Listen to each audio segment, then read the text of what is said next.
The Real Mccoys, starring Walter Brennan, created by Irving Pincus. Want you to meet the family known as the Real Mccoys. That's Grandpappy Amos, the head of the clan. He roars like a lion, but he's gentle as a lamb. And now here's Luke, who beams with joy since he made Kate Mrs. Luke McCoy. From West Virginia they came to stay in sunny California. Old Grandpappy Amos and the girls and the boys of the family known as the Real McCoys. Just go ahead now, George, and guess. Go ahead, guess. Oh, how would I know? 6? 6? Well, first off, you get 2 minks, see? A he-mink and a she-mink. And the first thing you know, you got nothing but mink. Just as far as the eye can see. Oh, go on, Amos. Honest? Just waves of them. Now, let me get this straight. I put up $100 for the first he-mink and the first she-mink. And we're partners? Well, sure, you won't have to crop. Yeah. Seems to me, Amos, I heard that minks are kind of delicate animals, and if you don't exactly know how to raise them, why, you can lose them faster than you can grow them, did you ever raise any, Amos?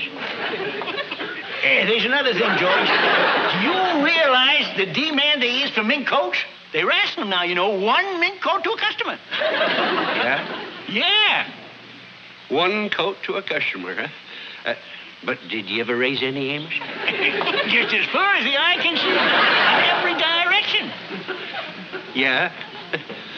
But did you ever raise any, Amos? Ever raise it? Did I ever raise any minks, Luke? Tell him. Mink? Did you hear the boy? Did I raise him or didn't I? All right, Amos, it's a deal. When do you want the money? Oh, no hurry about that. I'll go along with you now and get it. Okay, partner, we're in business. Oh, George, you going into partnership with Grandpa? Very sure. Hey, come your on, grandpa George. Your grandpa... Hey, George, is that one of your sheep out there roaming around the road? Grandpa. Look at that truck bearing down on it. Ah, Amos, that's Mr. Bartley's dog, and there ain't a truck in sight. Yeah, Kate, your grandpa's been neighborly enough to let me in on his mink racing deal. Mink racing? Do you know anything about mink racing, Grandpa? Does he know... Does he know... Do you know anything about mink racing? The gal says...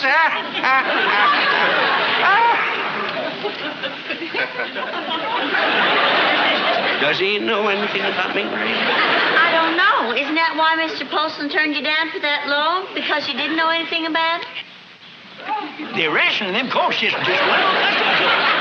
Mr. Polson, your partner in the egg business, he turned you down? Just as far as the eye can see. Fuzzy little fellas. Why, you corn-fed Benedict Arnold. Passing yourself off as a mink expert, huh? Skunks is something you know more about. Hey, George, don't you go jumping to conclusions. And what's more, you never had me fooled for a minute. George, I wanted to give you a break. That's what I wanted, but you can go on now. I'll go to the bank and get the loan and swing it myself. I don't need you. Well, there goes that fortune right out the window. You and your female blabbering. Grandpa, I was just saying the truth. Well, what's that got to do with it? What's that got to do with it? George is your best friend, Grandpa. Well, I know that. That's why I was letting him in on the deal. Oh, Grandpa, you wasn't letting him in. You was hooking him in. You going to stand there siding with that female of yours against me, your own flesh and blood? Grandpa, it's not a matter of siding. It's a matter of what's right and what's wrong, and you was wrong. And that's why I'm defending Kate here for coming right out and saying the truth. Would you rather I'd have lied, Grandpa? Why, of course not. I don't hold the line no more than you do. Listen, you have to. Pa. Well, that wasn't what I meant to say at all. Like, there's lying and there's dealing. Dealing? Yeah. Lying is saying what ain't true, but dealing's not saying more than you gotta. Which ain't properly speaking saying what ain't true. So it ain't properly speaking lying. No. Me neither. Well, God done it. There's one thing I can't stand, and that's talking to mulish people. I'm going into the bank where they know business and where they know a good deal when they see it. And it's got faith in Amos McCoy.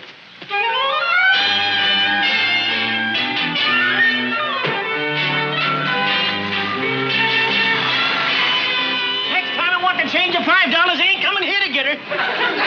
Just a business house that pulled the shades at 3 o'clock in the afternoon anyway. Imagine that. Wouldn't loan me, Amos McCoy, $100 measly. And why? Because they ain't got no credit record, they said. Credit record? Ha! How can I get a credit record? Never borrowed nothing. Seems to me a man to get respect nowadays has got to owe money. Right? Right?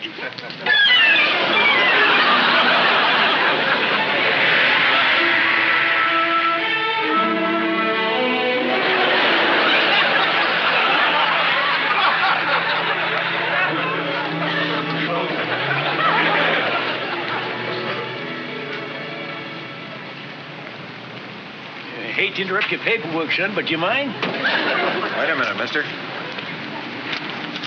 What's it say? I left my reading specs to home. It's a ticket. Don't you know any better than to park so close to a fire hydrant? Well, I parked this car 10 feet from that fire hydrant. Between then and there, some low-down coyote come up and pushed the car up. Give him the tickets. I'm sorry, mister. I've got to call him the way I see him. I didn't see anybody push your car, and I'm sure no one moved the fire hydrant. And I didn't do it, and I ain't going to pay. Don't nobody believe Amos McCoy no more? It's time I took a stand. There must be some way to make them believe me. All right, if you insist, it's your right to appear before the judge and contest the matter. Well, it's just my word against yours, ain't it? Well, naturally. I ain't lived here but 1 year, and that judge sure ain't going to be partial to me. Now, hold on.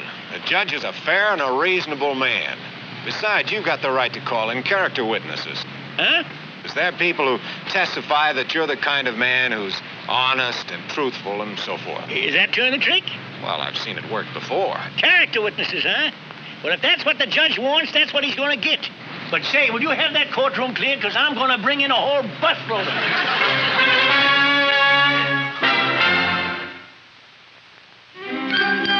Tell me again what it is you are, Senor Grandpa. Is a honorable, truthful man whose word is bond. Oh, yeah.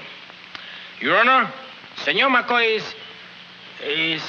Oh, God darn it, Peppino. Why in tarnation can't you remember just a few words? Well, maybe it is because every time I start to tell the judge how honest and true you speak, I am thinking when you told me how your mule she won the Kentucky Derby. Chase it out of your mind. Chase it out!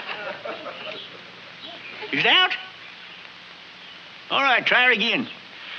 Your Honor, Senor Mccoys, Your Honor. Oof, and she's gone. Well, what happened now? Well, this time I'm thinking when you told me you don't have the money for my salary because a pocket pick picked your pocket. Well, he did. In church? Oh, for crying out loud. Well, go on. I got a feeling I ain't going to need you anyway. Hey, Charlie, hold her up. Howdy, Amos. Got a letter for you from West Virginia, from S. Parker. Yeah? Want me to read it to you? No, not right now. I want to ask you a favor. Now, you think well of me, don't you? Oh, of course. Well, good. You willing to tell the judge that? Judge? Oh, this ain't nothing criminal. It's just I'm fighting an unjust parking ticket. Now, I claim it ain't my fault. And all I want you to do is go in there tomorrow and tell the court that I'm honest. Well, sure. Tomorrow, you say? That's fine. That's my day off. Good. You say your word will carry a lot of weight, too, you being a government man and all. Would you wear your uniform? I'll give him the works. I'll wear my 25-year pin and all. Shall we read the letter from S. Parker Yeah, now? go ahead. Dear Amos, thanks for your letter. Tell Hassie her writing is getting real good now. I'm happy to hear you are doing so well out there in California. Who'd have ever thought that in such a short time you'd be living in a great big 2-story mansion? Go ahead. You sure must have struck it rich, having a big swimming pool and all. What I wouldn't give to have a 3-car garage with a limousine and them little sport cars. Ez must be turning green. You know, he was the one who advised me not to come to California. You told him you were living in a big 2-story mansion with a swimming pool and all? Oh, of course not. That'd be lying. All I'd done was slip in a picture of a moving pitch actor's house, and I said, this beats anything we was living in back in West Virginia. Now, if he wants to jump to conclusions, That ain't my fault. Right, Charlie? I don't know. Well, I didn't say it was my house. I just didn't say it wasn't. Well, I know, but You see, never mind this now. I'll get Luke to read it to me tonight. I'll see you in court tomorrow, huh? well, I'll tell you, Amos. I just remembered. I'm afraid that I won't be able to make it. I got to work tomorrow. Well, you said it was your day off. Well, I always work on my day off. I'm kind of patriotic. Goodbye.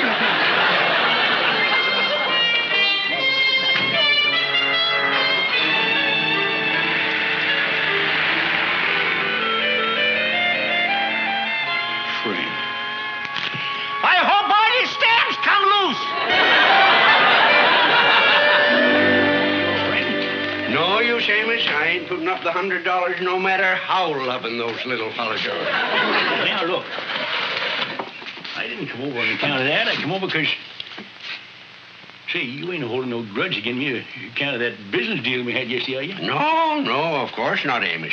You was only doing what comes natural. Well, of course, you know, in a business deal, a man's got to give himself just a little bitsy edge, huh? Yeah, sure. Oh, sure. I knowed you'd say that, you know. And then when I says to myself, who can I get to do me a favor? And the first thing I think of is my good friend and neighbor, George Mccoys. Amos, come to the point. Well, now, if someone come along and asked you what you thought of your good friend and neighbor, Amos McCoy, what would you say? Well, now, I'd say he was a hard-working man. And truthful? And a right shrewd fella across the checkerboard. And truthful? And a man who keeps his farm in mighty good shape. Now, look, old friend, all them things you're saying is mighty nice. But what I want to hear you say is that I'm a truth-saying, gospel-speaking man. And what I say is a fact. You? Yeah. Truth-saying, gospel-speaking? Yeah. Hard-working won't do it. Truth-saying, gospel-speaking. Yeah. How about clean and neat? No, truth-saying and gospel-speaking. That's it, huh? That's it. Sorry, Amos, couldn't do it. All right. I can take a hint. And if you can't say a good friend and neighbor's an honest man, then I don't want nothing more to do with you. And don't bother coming over to play checkies no more. 'Cause you ain't worth cheating on.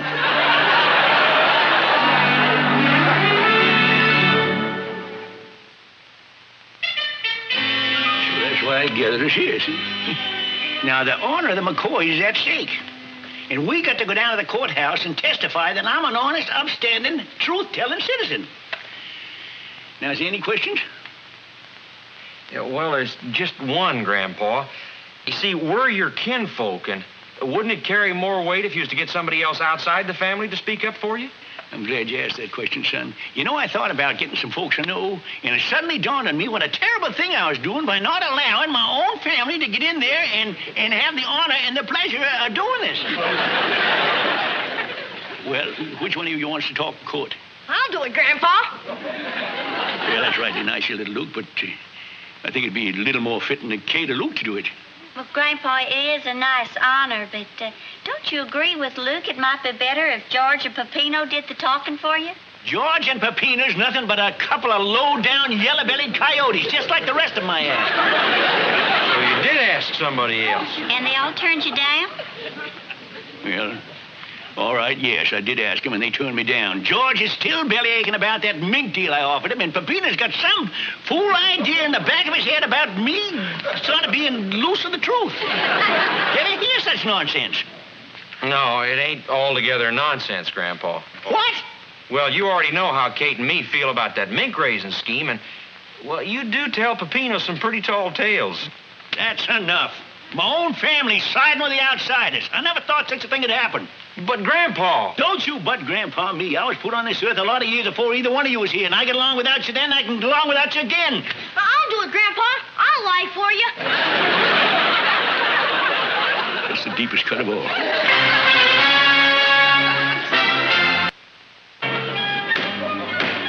$5. Next case. Amos McCoy. Section 44D, parking less than 6 feet from fire hydrant. Guilty or not guilty? Not guilty. $3. Not guilty? You're darn tootin', Your Honor. I see. May I see those papers, please? Well, Mr. McCoy, according to the arresting officer, he found your car parked within 2 feet of the fire hydrant. Well, that might have been where he found it, but that wasn't where I left it. Some yellow-bellied coyote must have come along and pushed it up there. Yes, of course. Do you have proof of that, Mr. McCoy? Yep. All right, let's have it. I didn't do it. Well? That's it. You mean that's your proof? You have no corroborating witnesses?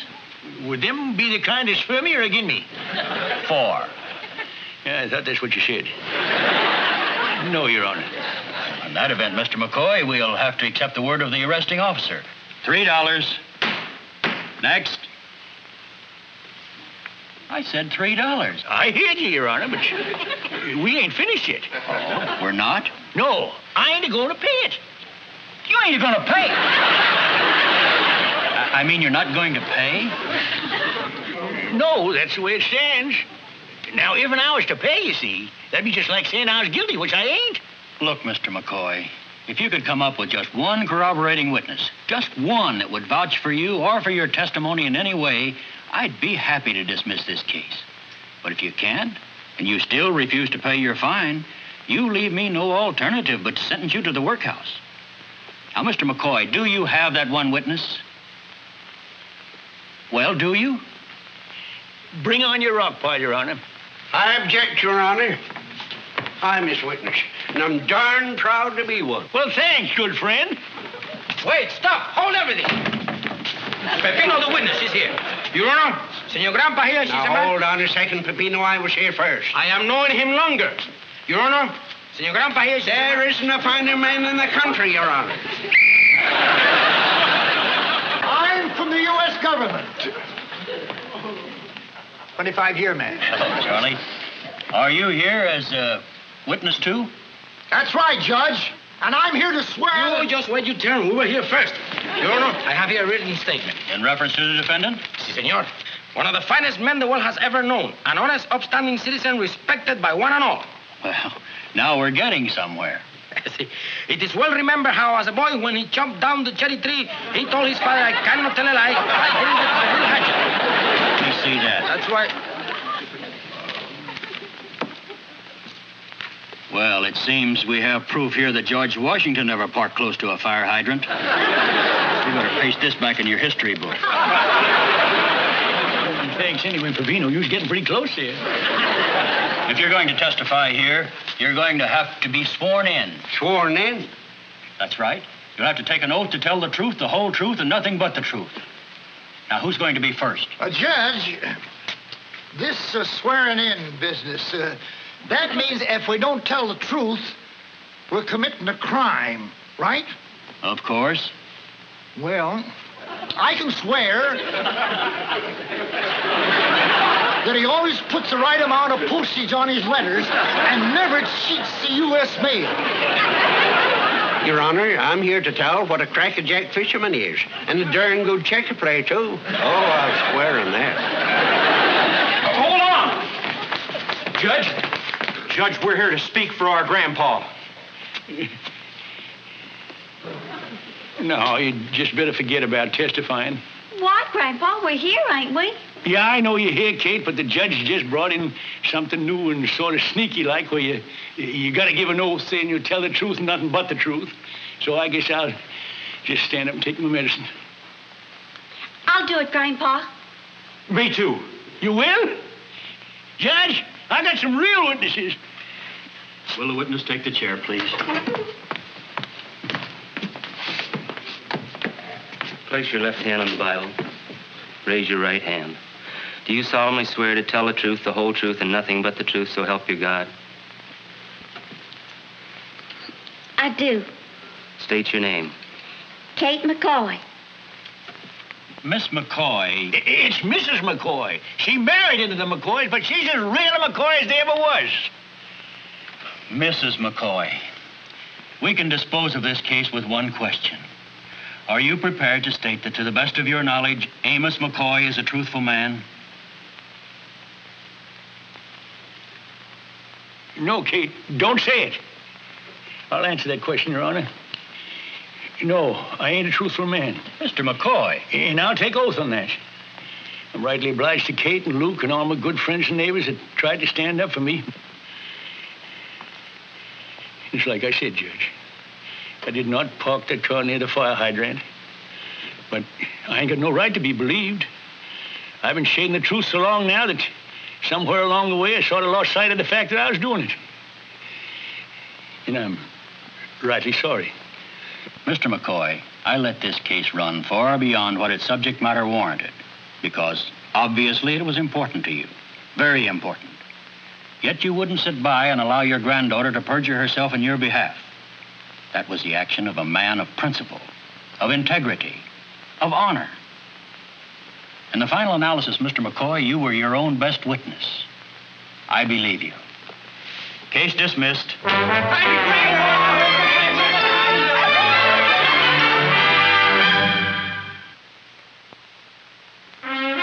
So rightly nice about it. I just wanted to come in and sort of pay my respects, as it were. Now, Your Honor, did you really mean what you said when you said I was a man of principle, integrity, and honor, and that you had faith in me and you trusted me? Oh, absolutely, Mr. McCoy. I certainly did. Well, that's rightly nice of you to say that. Now, Judge, picture, if you can, a farm full of mink. Mink, just as good.